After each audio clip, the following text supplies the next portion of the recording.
Hi, I'm Jody Facina, and welcome to my Canberra Insights. Today I'm going to talk about the question on many people's lips, and that is, when will the next federal election be held? As the government entered 2021, based upon their performance in responding to the pandemic, the only question many would have been thinking was, how many seats would the government win by, regardless of when the election was held? The common view, though, was a mere 3 months ago that the government would go to an early poll, and that meant September, October or November of this year.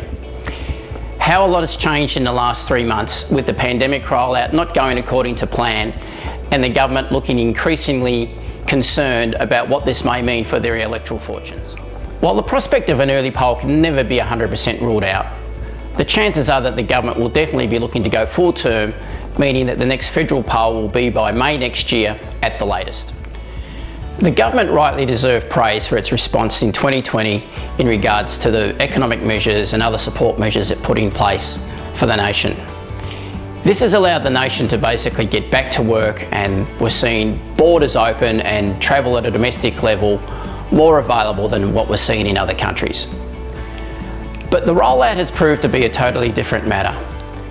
In politics, there's a golden adage: you under-promise and over-deliver. But the Prime Minister and the government have left themselves open by making claims in regards to being first in the queue to get the vaccine, that there'd be 4 million people vaccinated by the end of March, and that everybody would at least get one vaccination by the end of October. These issues are now basically coming back to bite the government. And there have been some that have said that this is because the government was focused more on short-term opportunities in terms of positive media or community acceptance than the long-term planning that was required to ensure that the rollout went more smoothly than we're currently seeing happen. When it comes to election timing, the only person that knows when the country will go to the polls is the Prime Minister. He alone will make the decision as to when to call the election when he determines it's in the government's best interest to go to the polls with the best odds of winning.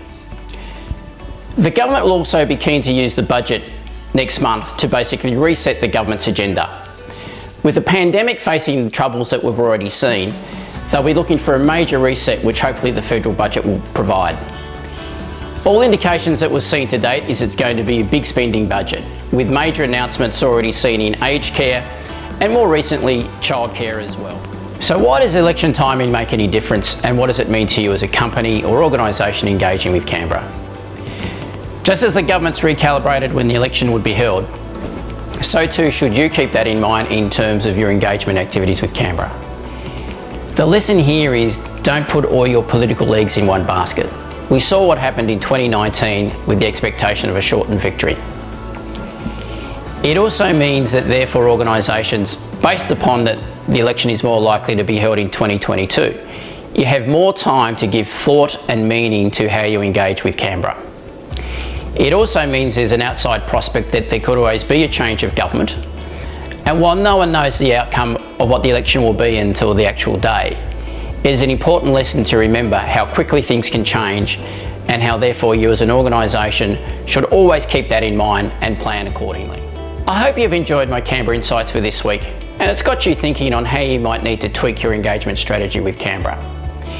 If you have any questions or would like to provide any suggestions on any topics that you'd like to see covered, please don't hesitate to contact me.